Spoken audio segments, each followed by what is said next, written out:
150 বছরের দুর্গোৎসব। আইনবিদ স্যার রাসবিহারী ঘোষের স্মৃতি বিজড়িত পুজো আজও ভাসিয়ে তোলে নস্টালজিয়ায়। পূর্ব বর্ধমানের কৈয়র অঞ্চলের অন্তর্গত তোরকোনা গ্রাম জুড়ে আজও বাজে ঢাকের ধ্বনি, শঙ্খধ্বনির সঙ্গে মিশে যায় এক অনন্য ঐতিহ্যের সুর। প্রায় 150 বছরের পুরনো এই দুর্গাপুজো শুধু একটা উৎসব নয়, গ্রামবাসীর কাছে এক আবেগ, এক গর্ব, এক নস্টালজিয়া। কথিত আছে একসময় বিখ্যাত আইনজ্ঞ ও দানবীর স্যার রাসবিহারী ঘোষের মামার বাড়ির পারিবারিক পুজো ছিল এটি। পরে স্বয়ং স্যার রাসবিহারী ঘোষ দায়িত্বভার হাতে তুলে নেন। পারিবারিক গণ্ডি ছাড়িয়ে সময়ের সাথে সাথে এই পূজা হয়ে ওঠে সার্বজনীন দুর্গোৎসব। স্যার রাসবিহারী ঘোষ যিনি ছিলেন একজন বিখ্যাত আইনবিদ, পাশাপাশি তিনি ছিলেন দানবীর। তার মহান উক্তি দ্য ওয়ার্ড ইজ ল আজও অমর হয়ে রয়েছে। রাসবিহারী ঘোষের আইনি দক্ষতা ইতিহাসের পাতায় রচিত আছে। তার অবদান শুধু ভারতবর্ষ তথা পশ্চিম বাংলায় ছিল না, ঢাকা বিশ্ববিদ্যালয়েও স্যার রাসবিহারী ঘোষের অবদান অনস্বীকার্য। স্যার রাসবিহারী ঘোষের স্মৃতি বিজড়িত পুজো প্রথমে চুনসুরগির ছোট্ট মন্দিরে দুর্গা দেবীকে পূজা করা হতো। এখন সেই জায়গায় দাঁড়িয়ে আছে সুসজ্জিত পাকা মন্দির। প্রতিবারই পুজোকে কেন্দ্র করে মেতে ওঠে গোটা তোরকোনা ও আশেপাশের গ্রাম। একসময় পুজো করতে গিয়ে উদ্যোক্তাদের আর্থিক সমস্যায় পড়তে হলেও আজ রাজ্য সরকারের সহযোগিতায় আরও জাঁকজমকভাবে পালিত হয় এই উৎসব। বিগত কয়েক বছর ধরে মুখ্যমন্ত্রী মমতা বন্দ্যোপাধ্যায় ভার্চুয়ালি উদ্বোধন করছেন এই ঐতিহ্যবাহী দুর্গোৎসব। তবুও পুজোর আসল আনন্দ থাকে গ্রাম জুড়ে মানুষের মিলন মেলায়। ঢাকের তালে, আলো আধারের মায়ায় ভক্তি আর আনন্দে ভরে ওঠে গ্রামের প্রতিটি কোণ। বিশেষ কোনো জটিল রীতি নেই, কিন্তু পুজোর শেষে গোটা গ্রাম জুড়ে হয় অন্নভোগ। ছোট থেকে বড় সবাই বসে খায় একসাথে। এই মিলন মেলাই যেন পুজোর আসল প্রাণ। রাসবিহারী ঘোষের স্মৃতি বিজড়িত তোরকোনার এই দুর্গোৎসব তাই শুধু একটি পূজা নয়, এটি এক ঐতিহ্য, আবেগ আর নস্টালজিয়ায় অমূল্য ধন, যা প্রজন্ম থেকে প্রজন্ম ধরে আলোকিত করে রাখছে গ্রামকে। তোরকোনা গ্রাম নিবাসী সমরেন্দ্রনাথ সরকার বলেন, আমাদের গ্রামে একটাই দুর্গাপুজো হয় আর সেটা বহু পুরনো, স্যার রাসবিহারী ঘোষ স্মৃতি বিজড়িত। প্রায় 150 বছরের পুরনো পুজো। তখন 16 আনা থেকে চাঁদা তুলে করা হতো পুজো। বর্তমানে সরকারের তরফে অনুদান পাওয়া যাচ্ছে। পূর্বকালে দুর্গাপুজো করতে প্রায় 30 থেকে 40 হাজার টাকা খরচ হতো। সবটাই গ্রামবাসীদের থেকে চাঁদা বাবদ নেওয়া হতো। গ্রামের মানুষজন স্বতঃস্ফূর্তভাবে এগিয়ে আসতো। তখন আমাদের গ্রামে বেশ কিছু মানুষজন ছিলেন যারা অর্থের টান পড়লেই সাহায্যের হাত বাড়িয়ে দিতেন। তাদের মধ্যে কয়েকজন হলেন স্বর্গীয় মনীন্দ্রনাথ দত্ত, স্বর্গীয় অনিল বরণ দাস, স্বর্গীয় শশাঙ্ক বসু এবং ঘোষাল বংশ। না না, একটাই দুর্গাপুজো। এমনি দুর্গাপুজো মানে টুকটাক মন্দিরে হয়, জয় দুর্গা, তোমার এই সিংহবাহিনী, দুর্গা মূর্তি পুজো একটাই, সার্বজনীন গ্রামীণ একটাই। মোটামুটি কত বছর আনুমানিক প্রায় 150 বছর প্রায়। এত পুরনো একটা পুজো আপনারা দীর্ঘদিন ধরে করে আসছেন, তখন থেকে আপনারা দেখছেন, তখন থেকে আপনারা করে আসছেন, কোথাও কি আর্থিক সংকট বা অন্য কিছু? হ্যাঁ, আর্থিক সংকট তো বটে। তখন তো মানে মানে গ্রাম 16 আনা থেকে চাঁদা তুলে করা হতো। এখন এই সরকারি অনুদান কিছু পাচ্ছি আমরা। এবছরও বোধ হয় পেয়েছে কিনা জানি না, মনে হয় পেয়েছে। সরকারি অনুদান পেয়ে পুজো করতে কতটা মানুষের সুবিধা হচ্ছে বা আপনাদের কতটা? অনেক সুবিধে। হ্যাঁ, সেই চাপটা নেই, চাঁদার যে চাপটা অনেকটাই কমে গেছে। যখন সরকারি অনুদান ছিল না, তখন পুজো করতে কি কি সমস্যার সম্মুখীন হতে হতো? তখন তো ধরুন সমস্ত পয়সাটাই একটা দুর্গা পুজো করতো, তখনকার দিনে প্রায় 30-40 হাজার টাকা খরচা হতো।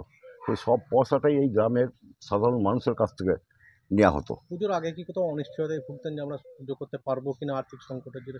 না, গ্রামের মানুষ স্বতঃস্ফূর্ত হয়ে আসতো। বেশ কিছু গ্রামের লোক ছিল, যখন অর্থ যদি টান পড়তো তারা এগিয়ে আসতেন, এগুলো সমাধান করে দিতেন। যেমন এর দাদু একটা ছিল,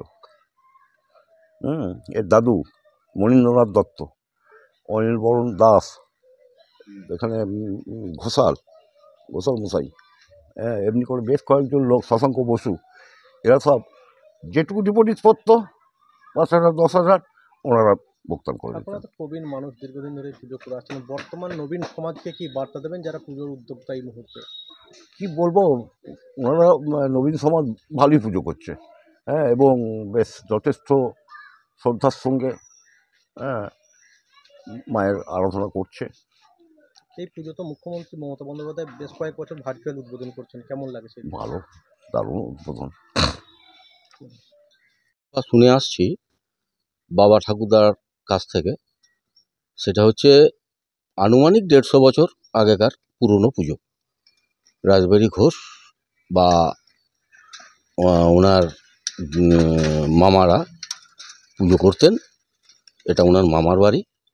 তারপরে রাসবিহারী ঘোষ এখানে চলে আসেন, এখানে এসে পূজা আরম্ভ করেন। মানে এই কাছারি বাড়িতে এই কাছারি বাড়িতেই পূজা আরম্ভ হতো। পরবর্তীকালে পূজা স্থানান্তরিত হয়। মানে এখন যে মন্দিরে আমরা দেখি, এখন যে মন্দিরটা আপনারা দেখলেন সেই মন্দিরে স্থানান্তরিত হয়েছে। ওই মন্দিরটা রূপটা দেওয়া হয়েছে। আগে তো এরকম মন্দির থাকেনি।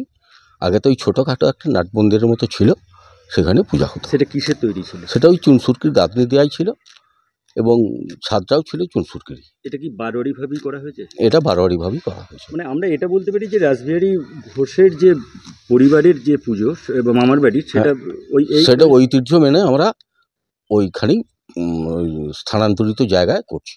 পুজোর কি বিশেষ কোনো নিয়ম কিছু আছে? না, পুজোর বিশেষ কোনো নিয়ম বলতে আমরা যেভাবে মানে যেমনভাবে পূজা পদ্ধতি আরম্ভ হয়, ষষ্ঠী, সপ্তমী, পঞ্চমী, ষষ্ঠী, সপ্তমী, অষ্টমী, নবমী, দশমী, যেভাবে পূজা হয় সেভাবেই পূজা হয়ে আসছে।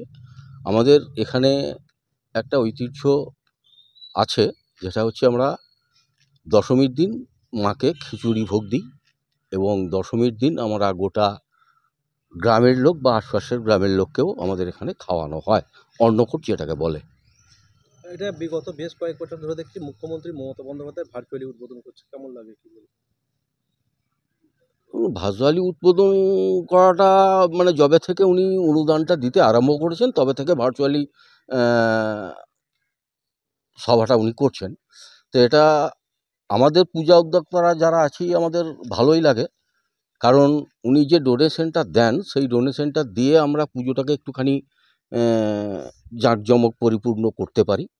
150 বছরের পুরনো পুজো, রাসবিহারী ঘোষ যিনি বলেছিলেন মাই ওয়ার্ড ইজ ল, এরকম একটা মহান মানুষের পুজো, তাকে আপনারা পরম্পরাভাবে ঠিক ধরে রেখেছেন আজ পর্যন্ত। সে বিষয়ে কেমন লাগে কি বলবেন? বা এটা কোথাও কি কখনো আর্থিক সংকটে পড়েছিলেন এবং সেটা রাজ্য সরকারের অনুদানের জন্য সেটা আরো সুস্থভাবে করতে পারছেন এরকম? না, আমরা আর্থিক সংকটে মানে পড়িনি বলাটা ভুল হবে। তবে যেটুকু আমাদের গ্রাম বাংলার চাঁদা যেটুকু উঠতো সেই গ্রাম বাংলার চাঁদা নিয়ে আমরা পুজোটাকে কোনো রকমভাবে করতাম। মানে ওইটা যেটুকু উঠতো সেটুকুর ভেতর দিকেই আমাদেরকে কুলাতে হতো আর কি। এখন বারোয়ারির কি নামকরণ হয়েছে এই মন্দিরের? এখন বারোয়ারির নাম হচ্ছে সার্বজনীন দুর্গা উৎসব, তোরকোনা সার্বজনীন দুর্গা উৎসব। এটা কি যে সরকারি যে অনুদানটা দেওয়া হয় সেই অনুদানের ফলে কি স্বাচ্ছন্দ্যভাবে? হ্যাঁ, স্বাচ্ছন্দ্যভাবে আমরা পুজোটা করতে পারছি। আপনার নাম এবং পরিচয়? আমার নাম অনিরুদ্ধ ভট্টাচার্য, গ্রাম তোরকোনা। আর পূজা কমিটির? পূজা কমিটির আমি একজন সদস্য।